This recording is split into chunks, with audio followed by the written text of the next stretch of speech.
Assalamualaikum warahmatullahi wabarakatuh. Alhamdulillah, mandum puja tapua kepada Allah. Salawat dan salam ke Rasulullah Nabi kita Muhammad sallallahu alaihi wasallam merupakan dalam tuku Anwar Sanusi channel. Okey, saudara mutuah. Trip kahana lun pegai video dan trip kahana lun bermedsos atau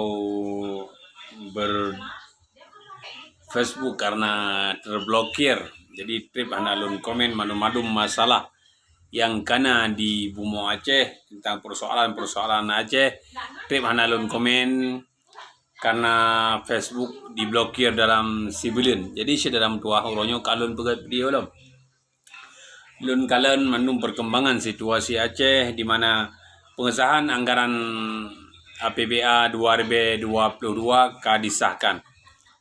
Dan mandum ka sengap lagi len panyot mungkin kali padum kekah padum keke ka cocok kata maklumi aju keadaan orang Aceh karena kata maklumi aju keadaan pemimpin-pemimpin atau wakil-wakil getanyo asai ka cocok mandum ka sengap ka adem ka teiem ka diam-diam jadi kata maklumi aju masalah berpihak ke kepentingan rakyatnya hana penting hana perle tepu pokoknya asai tro batun benar silva mepeti menteng kajet nyamban saudara mutuah keadaan di Bumo Aceh leweknya teman slogan ji kiban leweknya slogan ji muda adalah masa depan, muda adalah harapan, tapi Aceh fa'luya Bak Jaro yang pegah-pegah slogan muda adalah masa depan, muda adalah berkarya. Jadi saudara mutuah nyamban. Jadi saudara mutuah kiban tabugat Acehnya bujro nyan hana da pegah saudara mutuah karena mental si tinggal daripada pemimpin kita adalah mental penggri atau mental si tinggal daripada pejabat kita adalah mental penggri nyamban. Jadi untuk Acehnya bujro nyen harus taganto mulai dari gubernur atau mandum-mandum pejabat yang na di Bumo Aceh suata bersihkan ini nyaman untuk tabungan Aceh karena pejabat-pejabat set sejarah mutuah maka akan terulang buat set akai set program set yang sama sekali hana bermanfaat ke rakyat ubud sejarah mutuah. Jadi sejarah mutuah 2020 put kita harus pegat sebuah perubahan yang cukup mendasar iaitu so mentang yang je gubernur jadi harus disingkirkan mandum urung-urung awai yang katrip berkecimpung yang hana bermanfaat ke Aceh, yang hana program-program yang menyentuh masalah pembangunan Aceh, pembangunan manusia Aceh, cuma program-program bohong yang dipegat hanya untuk memuaskan nafsu kroni semata-mata.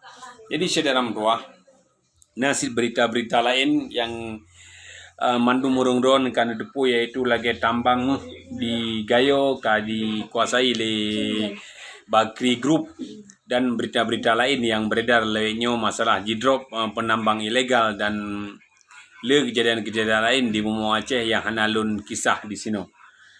Jadi saudara mutuah yang kenyan saya yang lun pegah yaitu program 2020 adalah program memperbarui Aceh dari pejabat-pejabat yang tidak merakyat kepada pejabat-pejabat yang memikirkan nasib rakyat Aceh ke depan dalam 5 tahun. Karena ke depan lagi tanya bahwa dalam 5 tahun Aceh adalah fa'luya walaupun slogan muda adalah masa depan saudara mutuah. Tapi Acehnya adalah fa'luya saudara mutuah kan. Dengan silva peti dengan keadaan Aceh yang hana terurus bahkan lendepu syit bahwa banjir baru-barosa di Aceh Utara api hana truk gak sawa le siro gubernur Aceh mungkin na punya masalah dengan Aceh Utara dengan Aceh Timur handa depu le kitanya wallahu alam. Jadi baik panjang dan lun pegah haba karena nyo katrip hana lun pegah video dan katrip hana lun bermedsos. Jadi sama-sama katanya 2020 penyo himbauan ke mandum rakyat Aceh untuk dipilih siro pemimpin yang jeroh yang memikirkan kehidupan rakyat baik dipilih urang-urang yang raya perak sagai. Peraknya perak je apa diplomasi dengan India dengan Arab. Dengan India kling hai semikir nyampai babini laut Sabang cederam tuah. Apalagi dengan daerah-daerah yang lebih maju lam daripada kitanya.